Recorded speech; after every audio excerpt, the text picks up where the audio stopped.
On passe à table avec un plat qui rappelle l'enfance, le hachis parmentier. C'est bon et pas très cher, il suffit de choisir les bons ingrédients et de connaître quelques astuces. Jacques Ric-Boivin et Eric Schinks nous aident tout de suite. C'était votre plat préféré à la cantine, alors prenez des notes. Le hachis parmentier de vos rêves, c'est maintenant.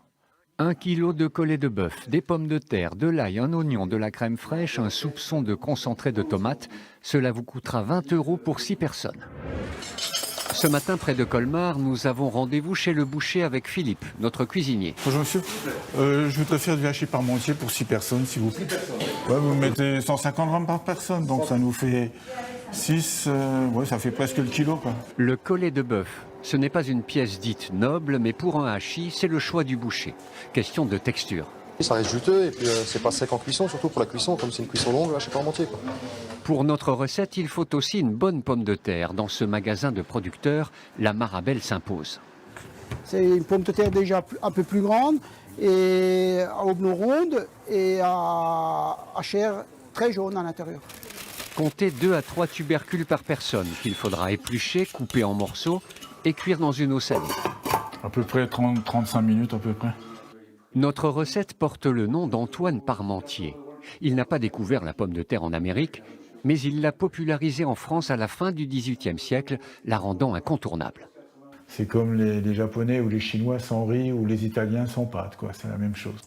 Il est temps de cuire la viande.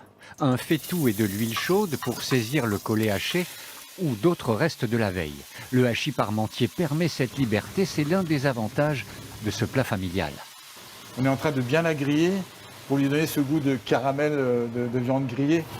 Vous pouvez acheter des steaks hachés un peu moins chers en congelé, vous pouvez les travailler aussi.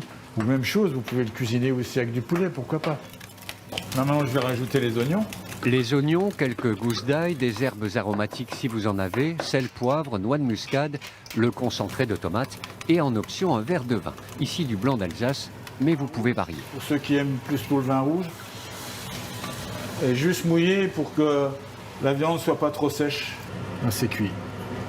Il existe la purée en flocons et puis il y a la vôtre. Le moulin presse purée vous garantira les meilleurs résultats. La crème et le lait lui donneront ce moelleux incomparable. Le dressage est simplissime, un fond de purée, une couche de viande, recouverte d'une nouvelle couche de purée. Les ingrédients sont tous déjà cuits, il ne reste donc plus qu'à gratiner le plat au four. Alors des toutes petites noisettes de beurre, c'est toujours meilleur avec du beurre. Et maintenant on peut mettre au four. Après 20 minutes à 180 degrés, le hachis parmentier est prêt à être dégusté. Quelques feuilles de salade plus tard, je prends les paris. Vous ferez comme moi, vous en reprendrez. C'est sûr.